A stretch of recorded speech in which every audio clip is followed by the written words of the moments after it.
कि नगरी हो अयोध्यासी और रघुकुल सा घराना हो, एक चरणों राघव के जहां मेरा ठिकाना हो।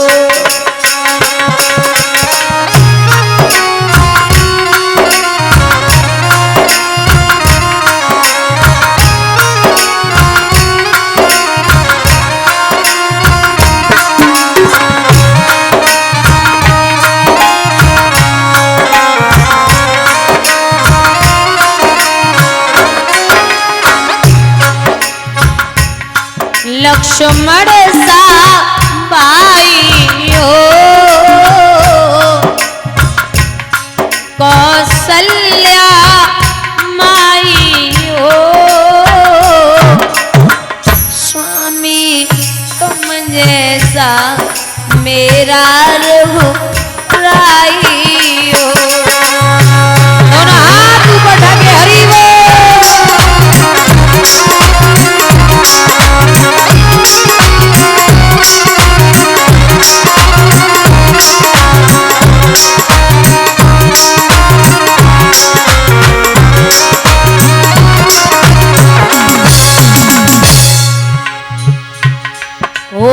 त्याग भरत जैसा सीता सी नारी हो, लव कुश के जैसी संतान हमारी हो।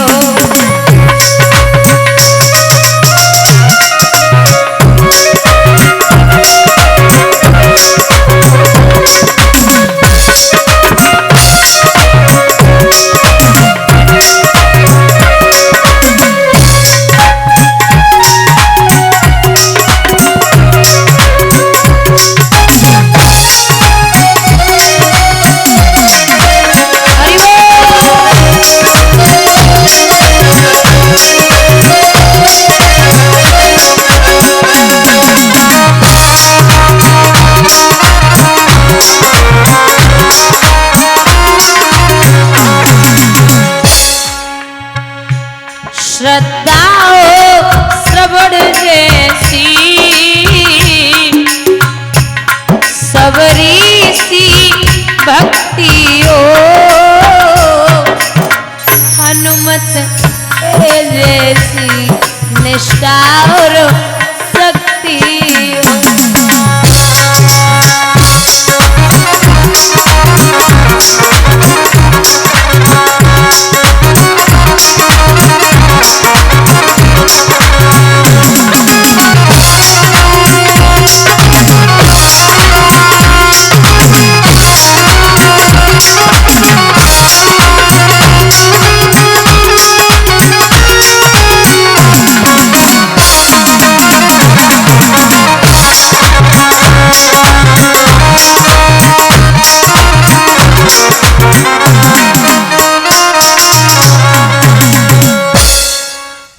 मेरे भैया आज्ञा मांगी है मां सीता ने और चले।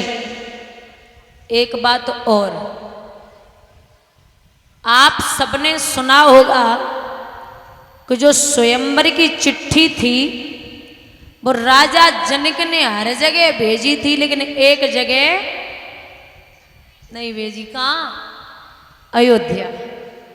अयोध्या राजा दशरथ के यहां स्वयंवर का पत्र नहीं गया। कारण ये है कि महाराज जो राजा जनक हैं ये बड़े न्याय प्रिय, बड़े बुद्धिमान, बहुत ही ज्ञानी पुरुष थे। तो एक दिन शनि महाराज और राजा जनक में सत्संग होने लगा। ऐसो सत्संग भयो, महाराज सत्संग में राजा जनक ने शनि महाराज को हरा दिया। तो शनि महाराज ने क्रोध में आकर के जो बाग था राजा जनक का, उसमें कुदृष्टि डाल करके राख का ढेर बना दिया। राख का ढेर बन गया। राजा जनक बड़े परेशान, बड़े बड़े संत विद्वान ज्ञानी पुरुष आए। सबने सोचा कि ये कैसे हरा भरा होगा।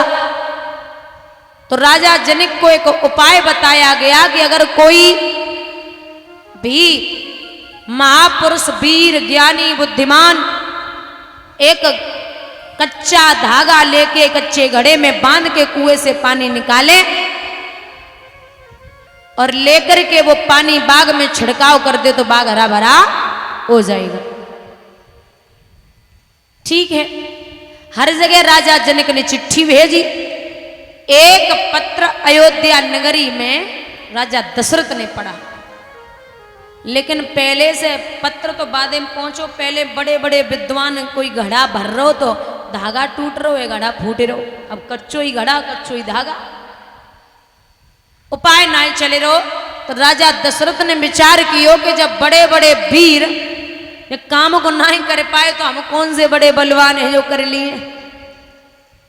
मैया कौशल्या राजा दशरथ के लिए भोजन लेके जाती। राजा दशरथ चिंता में वो थाली पलंग के नीचे सरका देते, भोजन नहीं करते। एक दो दिन ना आए महाराज, 7 दिन है गए, राजा दशरथ ने अन्न को टुकड़ा नहीं तोड़ो, चिंता में कि अब मेरी बेइज्जती हो जाएगी अगर मैं गया। चिंता है तो वहां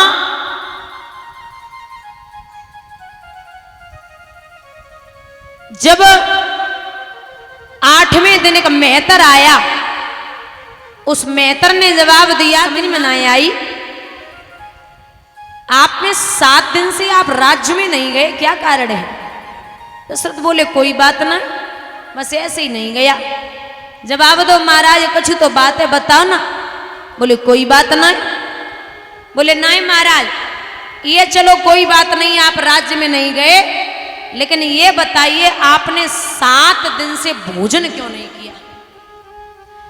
अच्छा, ये बात सुन के मेहतर की राजा के होश उड़ गई। बोले हमारी खुद की पत्नी को नहीं पता कि हमने भोजन करो या नहीं करो, और ये बाहर से आया हुआ मेहतर बता रहा है कि हमने भोजन नहीं किया, इसे कैसे पता? तो मेहतर से कहा कि आपको कैसे पता? तो मेहतर ने जवाब दिया, श्रीमन माफ करना, जादन से हम समझदार भय, बादन से और आज तक जब जब आप भोजन करते हैं तो थाली में जूठन छोड़ते हैं, और वही जूठन मेरी मैया हमें लेके जाती है। मैंने आज दिन तक आपकी जूठन के अलावा किसी और के घर का अन्न न पानी कुछ भी नहीं पिया। तो आज 7 दिन है गए, हमारी मैया हमारे लिए भोजन लेके नहीं गई, जब मतलब ये है कि तुमने भोजन नहीं करो। अगर आप भोजन करते तो मैया लेके जाती। बोले अब बताओ क्या चिंता है? राजा दशरथ ने पूरी बात बताई कि कच्चा धागा लेके कच्चे घड़े में बांधना है, पानी निकालना है कुएं से, जब कोई नहीं कर पाया तो मैं कैसे कर लूंगा। मेहतर बोला तुम भी इतनी चिंता में पड़े हो, चलो उठो और भोजन करो। राजा दशरथ ने भोजन किया। बोले हमेशा की भांति जूठन छोड़ो। जूठन छोड़ी। बोले ये जूठन हमें लाओ। मेहतर ने जूठन खाई, ऊपर से पानी पिया और कहा आप यही रहो, मैं जाता हूं। मेहतर पहुंचा, कच्चा धागा लिया, कच्चे घड़े में बांध के जवाब दिया, अगर मैंने राजा दशरथ के अन्न के अलावा किसी और के घर की जूठन खाई हो तो एक भी घड़ा वापस नहीं आएगा। और अगर मैंने सिर्फ और सिर्फ राजा का अन्न खाया है तो 1 नहीं 10 घड़े बराबर डालूंगा, कोई भी घड़ा नहीं फूटेगा। बराबर वो घड़ा लेकर के बाग में महाराज छिड़काव किया है मेहतर ने। तो आप याद रखिए, 1 नहीं 10 घड़े राजा का वो मेहतर निकाल के और डाल रहा है। बाग हरा भरा हो गया।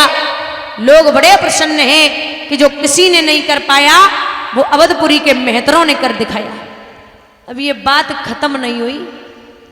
जब स्वयंवर हुआ तो राजा जनक ने ये प्रण किया है कि जो इस धनुष को तोड़ेगा वो मेरी बेटी सीता के साथ में नाता जोड़ेगा।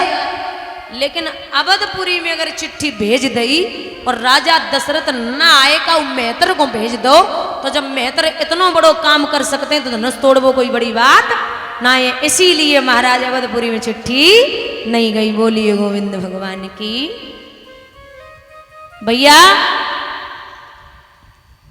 यहां राजा जनक ने ये ऐलान किया है कि जितने नरेश यहां पे आए सब अपना अपना पौरुष धनुष पे अजमाए। तो सुनते ही ये सूचना उमड़ पड़े महिपाल, कमर बांध मैदान में कूद पड़े तत्काल। राजा महाराजा गढ़ लिखते बाबा चौपाई में कि भूप सहस दस एक ही बारा और लगे उठावन तरह नटारा। भूप सहस दस, भूप माने राजा और सहस माने हजार। भूप सहस दस, 10,000, 10,000 राजा बैठे। अब अगर उनमें से एक उठ के जाए रहो तो वे 9,999 सोच रहे महाराज कछु होवे। लेकिन भोले बाबा को धनुष जा पे कैसे न टूट जाए, अगर जा पे टूट गयो तो सीता हमारी नहीं है पाबे में। अब बाबा तो सबकी सुनेंगे भैया। एक गौ हिलाए तक ना पाओ, दूसरो गौ, तीसरो ध्यान रखे रहो, तो सब वापस बैठत जाए रहे। एक राजा उठो सो धनुष के पास हो तक ना पहुंचो, प्रणाम करो और लौटे आओ। चौथे ने कही क्या बात है तुम ना जाओगे? बोले नहीं। क्यों? बोले राजाओं को भूमिज बोला जाता, भूमज। राजा का मतलब होता भूमज। बोले तो? बोले और सीता कहाँ से पैदा हुई? भूमि से। तो सीता हमारी बेटी के समान है, हम धनुष ना तोड़ेंगे। वे हमारी बिटिया के समान बेटी से बाप विवाह नहीं कर सकता। तो बोले ठीक है। अब कछु अभिमानी बैठे रहे, बोले छोड़ और रहन दो का, हम अपने बल वहां जमाए जाए क्या, बस हम बैठे ही ठीक है, हम तो देखवे को आए। राजा जनक ने ध्यान दिया कि सब लाचार हैं, तो दांती को पीस के कहने लगे कि प्रण करके मैंने कुछ न किया, अपनी चिंता पर रोता हूं और रह गई कन्या कुंवारी मेरी चिंता में डूबा जाता हूं। जितने नरेश बसाए यहाँ उन सब ही की छवि धूल हुई, मैंने तो निश्चय जान लिया पृथ्वी वीरों से हीन हुई। अब पृथ्वी पर कोई वीर नहीं बचा। और तो कोई ना बोलो, बस सभा में लक्ष्मण बैठे, राम और लखन दोनों। बोले जनक, अरे क्या बोल रहे हो?